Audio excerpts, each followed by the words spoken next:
पिळगांवच्या new वाडो वाठारांत 3 घरांचेर फातर मारपाची घडणूक घडल्या। या प्रकरणाक लागून ह्या घरांच्या जनेलांचे ग्लास फुटल्यात, जाल्यार ग्लास फोडून एका घरांत गुणो भितर घुशिल्ल्यान एक ल्हान भुरगो नशिबान वाटावलो। फातर मारिल्ली तीनूय घरां मुस्लीम भावांची आसात।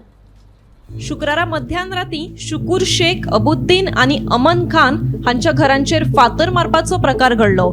शुकूर शेख हांचे घर सध्या बंद आसा, जाल्यार हेर 2 घरांनी फॅमिली रावतात। घरातली भुरगीं बाळां सगळीं जाणां न्हिदिल्लीं आसतना हो प्रकार घडलो।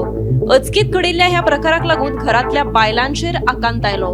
हे कृत्य कोणे आणि कित्याक केलां ते कळपाक मार्ग ना, अशें थंयच्या बायलांचे म्हणणे आसा। हम लोग सो गए।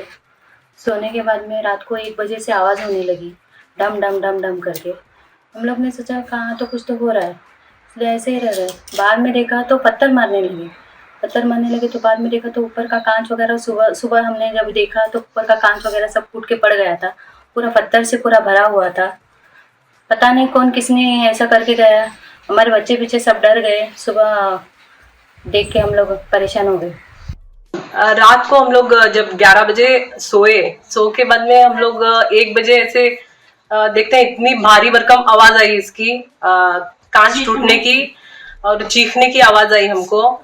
और एक पत्थर आके गिरा और कांच का जो विंडो था हमारा टूट गया, और अंदर का जो बेडरूम का 2 विंडो था वो भी टूट गया। और उठ के हम लोग देखते हैं पूरी लाइट ऑफ थी हमारी, और उठ के देखते हैं तो कोई भी नहीं था, सिर्फ आवाजें आ रही थी चीखने की। और हम लोग सब हॉल में सोए हुए थे, बहुत गर्मी है बोल के एसी में सोए थे हम लोग। और ऐसे करने से हम लोगों को भी डर लगता है, पता नहीं आज क्या होगा बोल के। तो गवर्नमेंट से रिक्वेस्ट है कि कुछ एक्शन ले इनके ऊपर। हमारे छोटे छोटे बच्चे हैं, मेरे बच्चे के सर पे भी इतना मोटा पत्थर लगते लगते थोड़ी इसमें बचा है बस। गोमंतक टीव्ही खातीर दिवचलच्यान रिपोर्टर तुकाराम सावंत।